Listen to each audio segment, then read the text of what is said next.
बिस्मिल्लाहिर्रहमानिर्रहीम। अस्सलाम वालेकुम स्टूडेंट्स। आज का जो हमारा टॉपिक है वो है व्हीटस्टोन ब्रिज।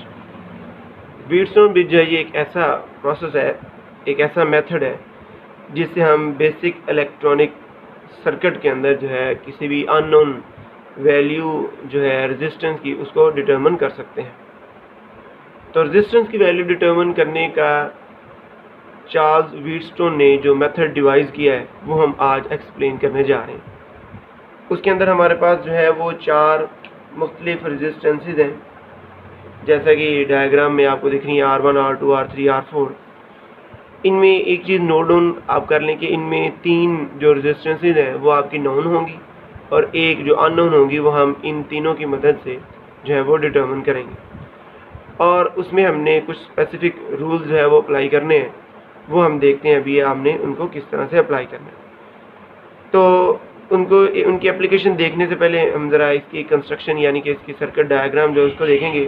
तो सर्किट डायग्राम में आपके पास 4 रेजिस्टेंसेज हैं, R1, R2, R3, R4, और इनके दरमियान में पैरेलल जो है एक गैल्वेनोमीटर अटैच है, जो कि हमें यहाँ पे इन रेजिस्टेंसेज के थ्रू बैलेंसिंग कंडीशन के बारे में जो है वो गाइड करेगा। अब बैलेंसिंग कंडीशन क्या है उसको भी अभी हम जो है वो देखते हैं। तो इनके साथ आप देखें हमने A और C, B और D ये 4 टर्मिनल रिप्रेजेंट किए हैं। हर एक रेजिस्टेंस का टर्मिनल ये शो कर रहा है। A और C टर्मिनल के अक्रॉस हमने potential difference battery external source attach किया है, जो कि एक स्विच के साथ कनेक्टेड है। यानी कि जब आप स्विच ऑन करेंगे तो यहाँ पे जो करंट की डायरेक्शन है, अगर हम कन्वेंशनली देखें तो ये ऐसे एंटी क्लॉकवाइज होगी। यहाँ से करंट इस जगह पहुँची, 2 पाथ मिलेंगे उसको। एक ये पाथ होगा ऊपर से R2 से गैल्वेनोमीटर R4 और एक R4 से R3 और इस तरह से बैटरी के सेकंड टर्मिनल की तरफ। तो यहाँ से जो करंट B की तरफ जाएगी इसको भी आगे 2 पाथ मिलेंगे, तो इसके भी आगे जो है उसी तरह से एंटी क्लॉकवाइज इसकी डायरेक्शन होगी। तो हम यहाँ पे कहते हैं चूँकि करंट जो है डिवाइड हो रही है यहाँ पे, तो हर एक लूप के अंदर करंट जो है वो डिफरेंट होगी। अब यहाँ पे लूप किस तरह से आपने डिटर्मिन की है, लूप बेसिकली हर एक करंट की डिवाइडेशन के रिस्पेक्टिवली है। इस करंट वाली लूप को हम कहते हैं ABDA लूप, जिसमें करंट I1 है, इस लूप के अंदर करंट I2 है, और ये जो थर्ड लूप है A से C के दरमियान, ये आपके पास थर्ड लूप है जिसकी करंट I3 है। अब हम यहाँ पे जो है किस तरह से बैलेंसिंग कंडीशन अप्लाई करके अननोन रेजिस्टेंस जो है वो डिटर्मिन करेंगे। उसके लिए चार्ल्स व्हीटस्टोन ने यूँ जो है बताया हमें कि अगर आप इन रेजिस्टेंसेस को इस तरह से एडजस्ट करें कि यहाँ पे I2 जो करंट इस गैल्वेनोमीटर में से डाउनवर्ड मूव कर रही है ऊपर से नीचे की तरफ, और I1 करंट जो कि नीचे से ऊपर की तरफ मूव कर रही है, इन दोनों की वैल्यू जो है आपस में इक्वल हो जाए। तो जब इन दोनों की वैल्यूज़ आपस में, इन करंट्स की वैल्यू इक्वल हो जाएगी by adjusting the resistances of the loops 1 and 2, तो देन गैल्वेनोमीटर में से जो है वो ज़ीरो करंट, नेट करंट जो है वो ज़ीरो फ्लो कर रही होगी। तो जब I1 करंट I2 के बराबर हो जाए, जबकि यहाँ पे ये अपोजिट डायरेक्शन में, जब बराबर हो जाएंगी तो एक दूसरे के इफेक्ट को क्या कर देगी, कैंसिल। तो तब क्या होगा, तब गैल्वेनोमीटर में से ज़ीरो करंट जो है फ्लो कर रही होगी। तो उस कंडीशन को हम बैलेंसिंग कंडीशन कहते हैं। उसको हम किस तरह से लिखेंगे, जैसे कि हमने लिखा I1 जो है वो करंट इक्वल हो जाती है I2 के, यानी कि इन दोनों का जो सम है वो किसके इक्वल आ जाएगा, 0 के। यहाँ पे ये माइनस साइन रिप्रेजेंट कर रहा है कि I1 और I2 जो है एक दूसरे के अपोजिटली जो है वो फ्लो कर रही हैं। तो अब हम क्या करेंगे, अब हमने इन दोनों लूप्स के ऊपर इस बैलेंसिंग कंडीशन को देखते हुए हमने किरचॉफ रूल जो है वो अप्लाई करना है। अब ये किरचॉफ रूल क्या है, किरचॉफ रूल हमें ये कहता है कि sum of all the potential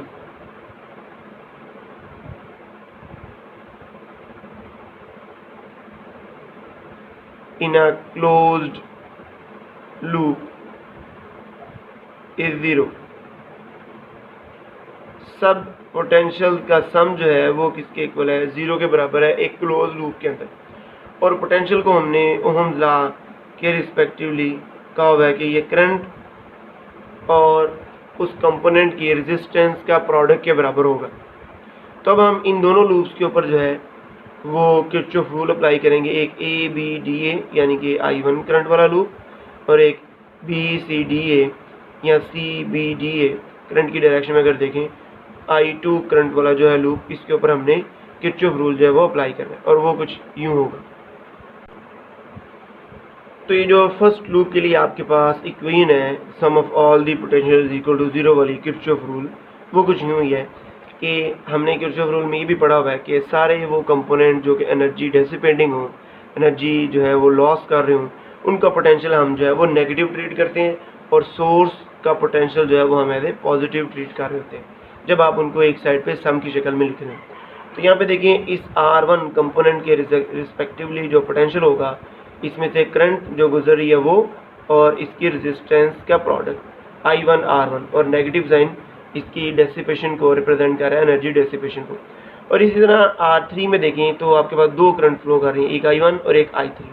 अब इसमें हमने डिसाइड करना है कि आप किसको पॉजिटिव ट्रीट करें और किसको नेगेटिव, क्योंकि दोनों यहाँ पे एक दूसरे के रिस्पेक्टिवली अपोजिट फ्लो कर रही है, ये नीचे से ऊपर की तरफ I3 जो है और I1 ऊपर से नीचे की तरफ। तो हमने यहाँ पे ये देखना होता है कि जिस लूप के रिस्पेक्टिवली आप सॉल्व कर रहे हो इक्वेशन, आप उस लूप करंट को एज ए पॉजिटिव ट्रीट करते हैं और दूसरी को एज ए नेगेटिव।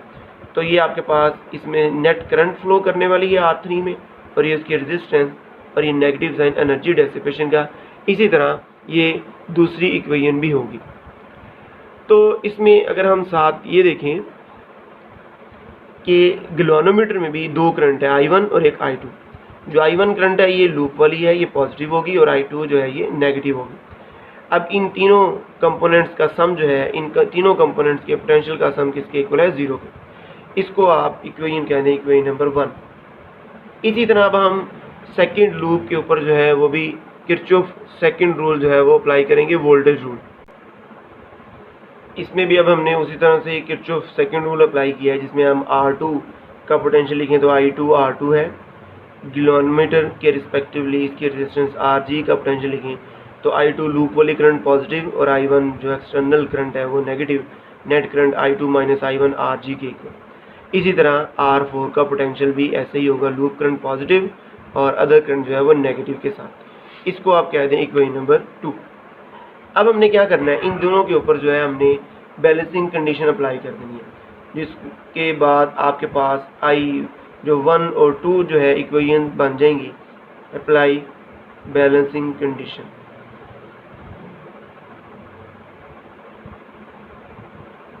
तो आपके पास ये जो दोनों इक्वेशन है वो कुछ इस तरह होंगी जी। इसमें अब हम देखें तो हमने इक्वेशन 1 के ऊपर जो है पहले बैलेंसिंग कंडीशन अप्लाई की है। तो बैलेंसिंग कंडीशन हमने कहा था I1 करंट I2 के इक्वल है या I2 करंट I1 के इक्वल है। तो आप दोनों में से कोई एक कंडीशन पहले डिसाइड कर लें कि आपने I1 की जगह I2 अप्लाई करना है या I2 की जगह I1 पे। तो वही फिर आप दोनों इक्वेशन में वैल्यू पुट करेंगे। सपोज मैं यहाँ पे ज़रा रिवर्स करने की कोशिश करता हूँ, I2 is equal to I1 put कर देते हैं। तो यहाँ पे आप देखें तो इक्वेशन 1 के अंदर सिर्फ I2 यहाँ पे, इस I2 की जगह पे आप I1 पुट कर दें, बाकी सारी इक्वेशन उसी तरह होगी। तो जब इस तरह आप लिखें तो ये देखिए I1 नेगेटिव और I1 पॉजिटिव, ये कैंसिल होकर क्या हो जाएगा 0 सारा, और आपके पास ये दो इक्वेशन बच जाएंगी और ये किसके इक्वल होंगी 0 के। तो इसमें हम इस नेगेटिव टर्म को दूसरी साइड पे ले जाते हैं तो ये आपके पास एक इक्वेशन बन जाएगी, इक्वेशन नंबर 3 आप इसको बोल दें। और इसी तरह फिर आप इक्वेशन 2 के ऊपर भी यही बैलेंसिंग कंडीशन अप्लाई करेंगे। आपने इसके अंदर चेंजिंग नहीं करनी, आपने ये नहीं करना कि पहले I2 1 के इक्वल पुट किया फिर बाद में I1 I2 के इक्वल पुट करें। तो इसमें भी हमने वही काम किया, I2 की जगह I1 पुट किया, यानी कि 1, 2 और 3, इन तीनों जगह पे I1 आ गए। तो जब तीनों जगह पे I1 आएगा तो यहाँ पे ये वाला I1 कैंसिल आउट हो जाएगा और आपके पास 1 और 2 टर्म्स बच जाएंगे। इस टर्म को आप राइट साइड पे ले जाएं तो आपके पास ये इक्वेशन बन गई है, इसको आप कहते हैं इक्वेशन नंबर 4। अब आपने इन दोनों इक्वेशंस को जो है वो सिंप्लीफाई करना है, दोनों में से करंट्स को एलिमिनेट करना है ताकि रेजिस्टेंसेस के रिस्पेक्टिवली रिजल्ट आ जाए। उसके लिए हम क्या करेंगे, हम इन दोनों इक्वेशंस को जो है वो डिवाइड कर देंगे।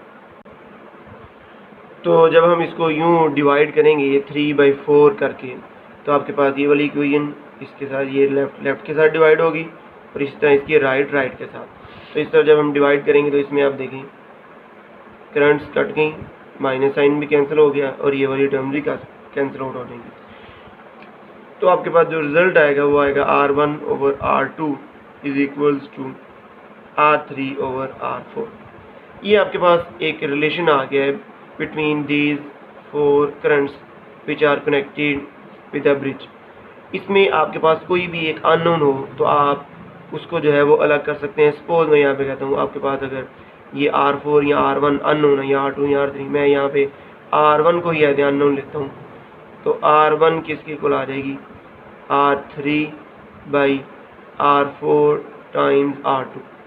तो इस तरह आप जो है अननोन रेजिस्टेंस की वैल्यू जो है जो भी आपके पास हो आप उसको डिटरमिन कर सकते हैं by knowing the other 3 once.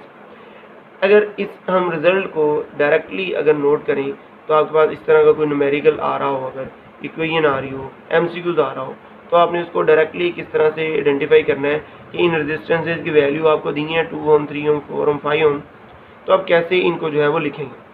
तो उसके लिए आप देखें यहाँ पे कि R1/R2, R3/R4 इस तरह से इक्वेशन ही बनती है। R1/R2 is equal to R3/R4 ऐसे भी लिख सकते हैं आप, इस तरह भी लिखेंगे R1/R3 is equal to R2/R4। अब ये कैसे देखें, R3 और R2 की अगर आप रिप्लेसमेंट कर दें, दोनों की जगह प्लेस चेंज कर दें, तो ये इक्वेशन बनेगी R1/R3 R2/R4 ये वाली। तो इस तरह आप एक ही लूप के अंदर दोनों रेजिस्टेंसेस को डिवाइड करके आप जो है इस व्हीटस्टोन ब्रिज के जो फाइनल रिजल्ट है अननोन रेजिस्टेंस वाला उसको डिड्यूस जो है वो कर सकते हैं। तो ये एक बेटा मेथड है जिसमें हम अननोन वायर की रेजिस्टेंस जो है वो डिटरमिन करते हैं। तो आज के लिए इतना ही, तब अल्लाह हाफिज़।